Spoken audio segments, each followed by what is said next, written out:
Andrew Holland साहब हमारे साथ जुड़ चुके हैं एम्बेड इन्वेस्टमेंट एडवाइजर से. Andrew, welcome to Zee Business. So my first question would be, in your past discussion you mentioned that you were waiting on the sidelines, you were not confident on Indian markets, but the markets had seen a good jump from 69-60 zones to current levels. Are you still not confident in equities? What's your view? Yeah, no, we're still sitting on the sidelines.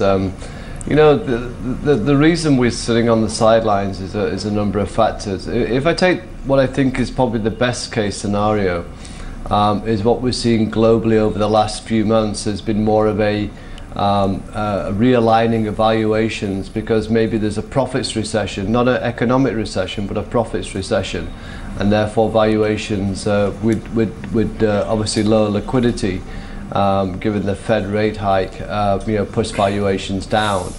But going with that scenario, then I have to think about two things, which is China, and I don't think those concerns have gone away about devaluation of the currency, and oil, where whilst Russia, Saudi, and Venezuela have come to kind of some pact, it's very fragile, and whilst we're seeing oil prices spike a little bit, it doesn't take much for it to come down as well. So there's a lot of moving parts out there which don't make me feel comfortable to say that the best case scenario is playing out. So, and if you look at the rally, actually, what's concerning about the rally, not just for India, but globally, is that two things. One, the financials, particularly in the US, haven't really performed, and the US bond yield should have actually moved up to take into account that risk, was being taken off the table a bit, and that's not, risk was being put back on the table, and that's not really played out. So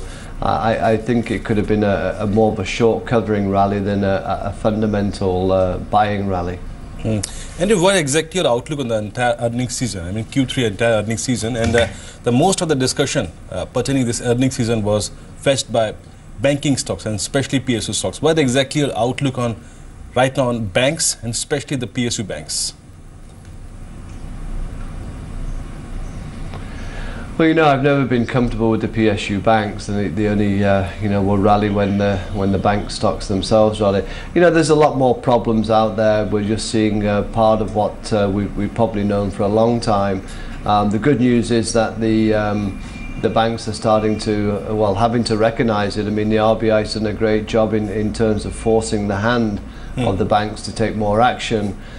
Sadly, the finance ministry itself has done nothing about it, and this is causing more and more concern. I think once we get through this, I think that the next stage is there any change in the bank's management, and I think that's going to be the key to sustaining fundamental kind of buying interest in PSU banks. Yes, they will rally, they're looking very cheap, but could they get cheaper? Of course they can. Mr. Holland, which are the sectors which will you focus on, and will you feel comfortable that if you put money, you will get better returns going forward? Medium-term outlook, which sectors you are focusing on? So, the reason of sitting on the sidelines is to say that there's no particular sector which we think will be leaders at the moment. Each and every sector has its own problems, even in defensive sectors as consumer goods, where PEs are high, the rate of growth is very low, and margins are under pressure. So maybe they'll get some kind of kick from the budget, and that might be a sector we can re-look at, but PEs remain extensively high, and that's part of the problem in investing in them.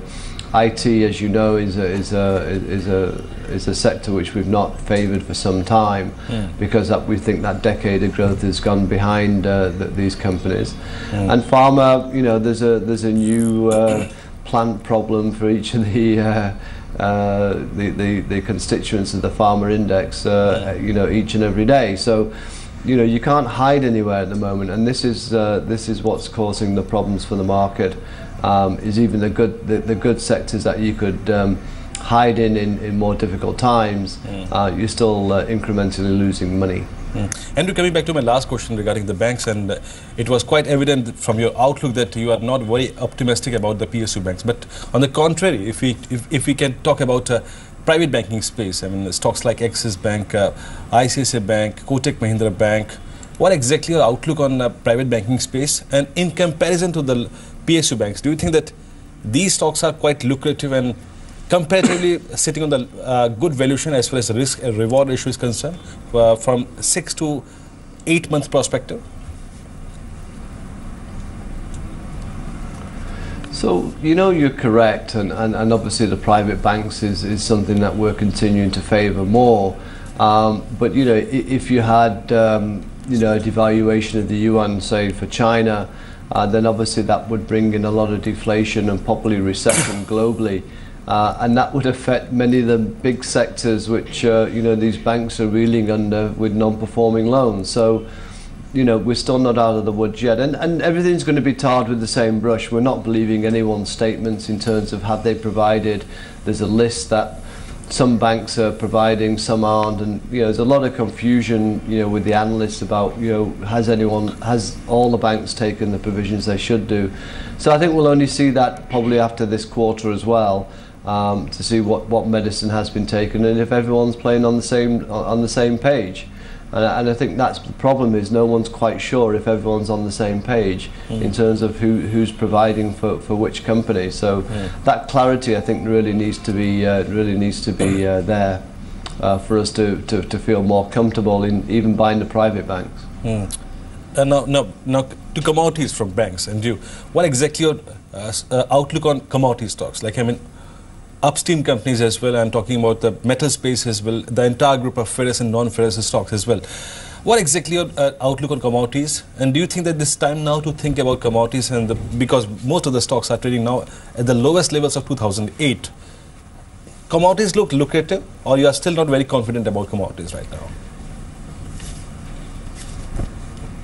It's a kind of a dark horse investment. I mean, you know, if I'm correct in the best case scenario that it's not a global recession, it's more of a profits recession, then I think commodities would probably start to stabilise, which we've been seeing, if not kind of tend to move higher over the next 1 year.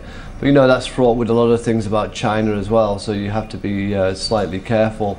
You know, if the dollar gets weaker against the yen and the euro, I think again that would stabilise commodity prices.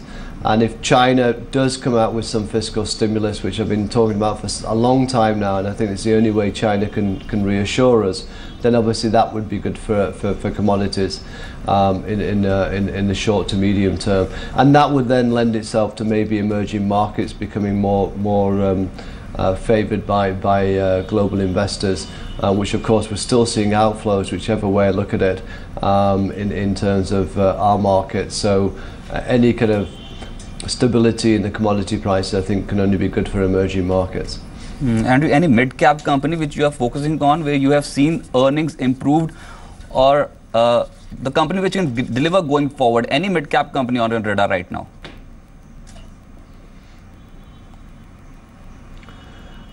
You know, we continue to like the kind of supply side of India, but again, that's taken its time to play out.